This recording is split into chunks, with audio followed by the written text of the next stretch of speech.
Aujourd'hui, j'ai 17 ans et j'ose enfin parler.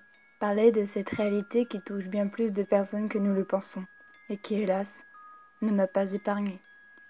Je veux parler du harcèlement scolaire. Beaucoup de gens savent, mais peu de gens en parlent. Les enfants sont les plus violents entre eux pour des raisons que même les plus grands ignorent. Chaque jour, je montais dans ce bus en direction de mon collège et chaque jour, je retrouvais toujours les mêmes personnes. Matin après matin, la boucle se renouvelait. Un coup, puis deux, puis trois, à ne plus en finir. Des bleus à cacher et des mots balancés à oublier. Voilà ce que le harcèlement. J'ai connu la phobie scolaire.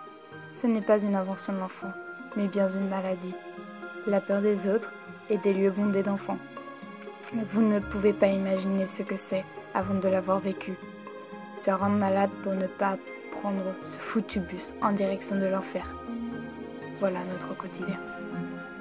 Tu vois cette fille, toujours assise là-bas, dans ce petit coin. Oui, elle qui chaque jour pleure. Tu ne la vois pas faire, mais tu le sais, car elle a les joues abîmées par ses larmes. Sache que cette fille, plus tard, gardera tout.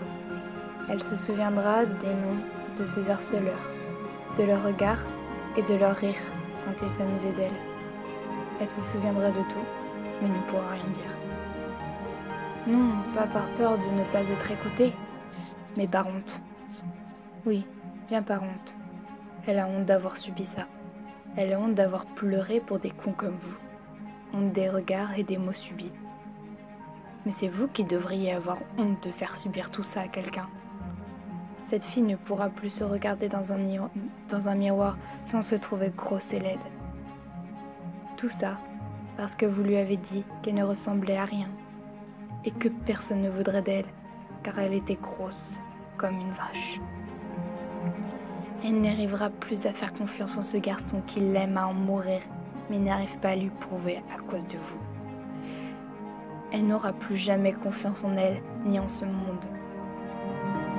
Chaque soir, elle repense à tous ces mots, ces rires, des images qui toute sa vie tourneront dans sa tête comme un disque impossible à arrêter. Je voudrais juste vous poser une question. À vous, ces personnes qui font subir ça. Quel est votre but? Pensez-vous un peu au futur que vous allez lui laisser? Ce n'est pas une vie, c'est une survie. Alors, maintenant, réfléchissez un peu à vos actes.